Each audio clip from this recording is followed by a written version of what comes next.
Berhubung masih dengan euforia pesta rakyat pemilihan umum di Indonesia, hari ini kita akan sama-sama cari tahu tentang Sanhedrin, Dewan dan Mahkamah Yahudi yang sudah eksis dan mengambil peran penting dalam politik, hukum, dan agama di Israel. Kita akan melihat Sanhedrin sebagai sebuah lembaga penting dalam agama dan politik orang Yahudi pada zaman kuno, terutama pada masa Tuhan Yesus Kristus. Yuk kita belajar bersama di Ayo Cari Tahu.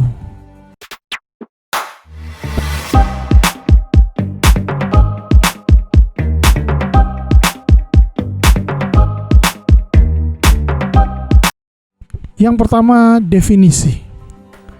Sanhedrin adalah sebuah dewan atau mahkamah Yahudi yang bertugas mengatur dan menegakkan hukum agama dan sipil dalam masyarakat Yahudi kuno.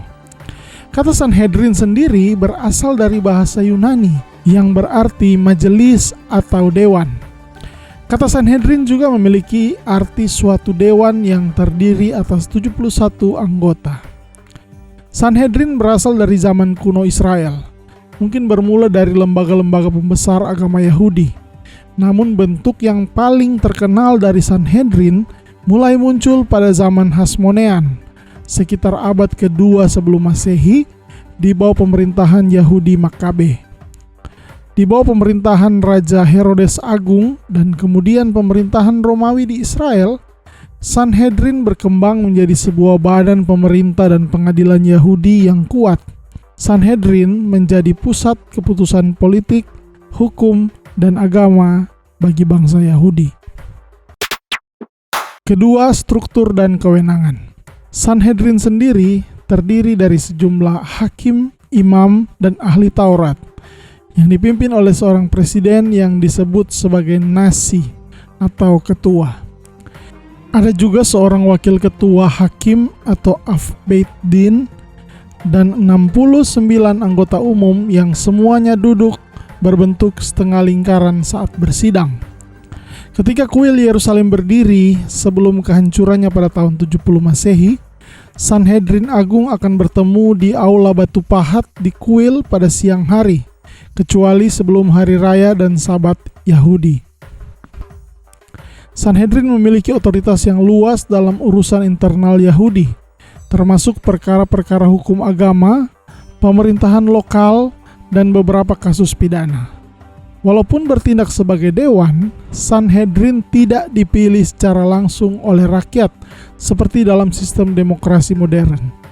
Sebaliknya, anggota Sanhedrin dipilih atau ditunjuk dari kalangan tertentu dalam masyarakat Yahudi kuno, terutama dari kalangan imam, ahli Taurat, dan orang-orang terkemuka dalam komunitas. Komposisi Sanhedrin bervariasi sepanjang sejarah, tetapi biasanya terdiri dari sejumlah imam, ahli Taurat, dan perwakilan lain dari komunitas Yahudi yang dianggap berwenang untuk membuat keputusan hukum dan agama.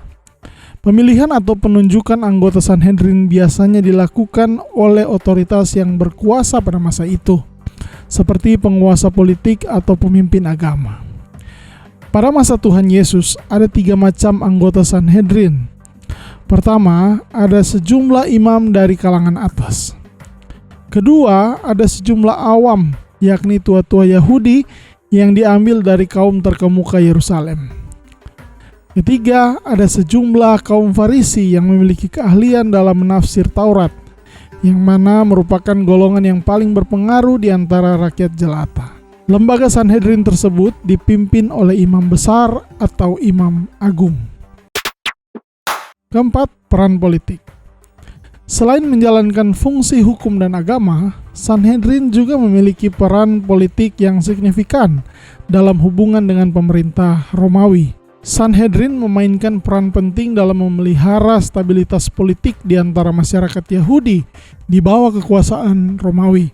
Pada masa pemerintahan Romawi di Israel, khususnya di bawah pemerintahan Raja Herodes Agung dan penerus-penerusnya, Sanhedrin terus mempertahankan perannya dalam menegakkan hukum dan mengatur urusan internal Yahudi. Meskipun di bawah pengawasan Romawi, Sanhedrin masih memiliki otonomi yang cukup besar dalam hal keputusan hukum dan agama. Pemerintah Romawi membatasi kekuasaan Sanhedrin di bidang politis, sehingga hanya memberikan kuasa di bidang tata hukum sipil. Hal itu sesuai dengan kebijakan Romawi, di mana gubernur hanya mengurus masalah yang menyangkut ketertiban umum, sedangkan masalah-masalah hukum yang lebih kecil diserahkan kepada para pejabat setempat yang mentaati sistem lama dari masing-masing daerah. Dalam hal ini, Sanhedrin dianggap sebagai pejabat setempat di Palestina yang memimpin orang-orang Yahudi, sehingga hak-hak untuk mempertahankan hukum Yahudi diakui. Akan tetapi secara keseluruhan, luasnya kekuasaan Sanhedrin tergantung pada kebijakan penguasa Roma yang sedang menjabat di Palestina. Yang kelima, penyusunan hukum. Anggota Sanhedrin bertugas menyusun hukum-hukum tradisional Yahudi yang kemudian menjadi bagian dari hukum Taurat dan Halakha atau hukum Yahudi. Halakha merupakan sebuah sistem hukum yang sangat kompleks dan terdiri dari berbagai sumber, termasuk Taurat, Talmud, kitab-kitab penghakiman rabi-rabi besar, dan tradisi lisan. Rujukan utama Halakha adalah Taurat, tetapi juga mencakup pengembangan hukum dan interpretasi oleh para ahli Taurat dan rabi-rabi selama berabad-abad. Yang keenam, keterlibatan dalam kisah Yesus. Sanhedrin memainkan peran kunci dalam pengadilan dan penyaliban Yesus Kristus. Menurut catatan Injil, Sanhedrin bertanggung jawab atas penentuan hukuman Yesus karena dituduh melakukan penghujatan agama Yahudi. Yesus dianggap sebagai tokoh sentral yang menurut mereka dianggap sebagai ancaman terhadap otoritas dan stabilitas politik dan agama pada masa itu. Berikut ini adalah 5 tokoh di Alkitab yang adalah seorang Sanhedrin pada masa itu. Yang pertama, Kayafas.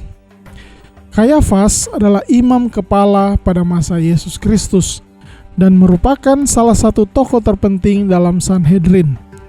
Dia memimpin pengadilan Yesus dan mendesak otoritas Romawi agar Yesus dihukum mati. Yang kedua, Nikodemus. Nikodemus adalah seorang anggota Sanhedrin yang datang kepada Yesus pada malam untuk bertanya tentang ajarannya. Bisa dilihat di Yohanes pasal 3 ayat 1-21. Dan kemudian meminta izin untuk menguburkan tubuh Yesus setelah penyalipannya di Yohanes pasal 19 ayat 38-42. Yang ketiga, Yusuf dari Arimatea. Yusuf dari Arimatea adalah seorang anggota Sanhedrin yang meminta kepada Pilatus untuk menguburkan tubuh Yesus setelah penyalipannya di Matius pasal 27 ayat 57-60. Yang keempat, Gamaliel. Gamaliel adalah seorang ahli Taurat dan anggota Sanhedrin yang bijaksana. Dia memberikan nasihat kepada Sanhedrin untuk tidak mengganggu para pengikut Yesus pada suatu kesempatan di Kisah Para Rasul pasal 5 ayat 34-40. Yang kelima, Saulus. Sebelum menjadi pengikut Yesus, Saulus adalah seorang Farisi dan anggota Sanhedrin yang berperan dalam penindasan terhadap orang-orang Kristen. Kemudian dia bertobat dan menjadi salah satu penginjil terkemuka dalam Perjanjian Baru. Saulus pun mengubah namanya menjadi Paulus. Ini hanya beberapa tokoh Sanhedrin yang disebutkan dalam Alkitab. Terdapat juga anggota Sanhedrin lainnya yang mungkin tidak secara langsung disebutkan namanya, tetapi turut berperan dalam kisah-kisah tertentu dalam Alkitab. Meskipun Sanhedrin pada masa lalu sangat berpengaruh, lembaga ini mengalami penurunan setelah penghancuran Bait Allah di Yerusalem oleh Romawi pada tahun 70 Masehi. Meskipun telah ada upaya untuk merestorasi Sanhedrin dalam beberapa abad terakhir, struktur dan fungsi yang sebanding belum berhasil dipulihkan. Oke teman-teman, demikian kita sudah membahas bersama-sama tentang Sanhedrin. Bagi teman-teman yang punya hal-hal untuk kita bisa bahas bersama-sama, boleh komen di bawah. Dan jangan lupa untuk like, share, dan subscribe channel Ayo Ibadah. Terima kasih, Tuhan Yesus memberkati. Ayo cari tahu.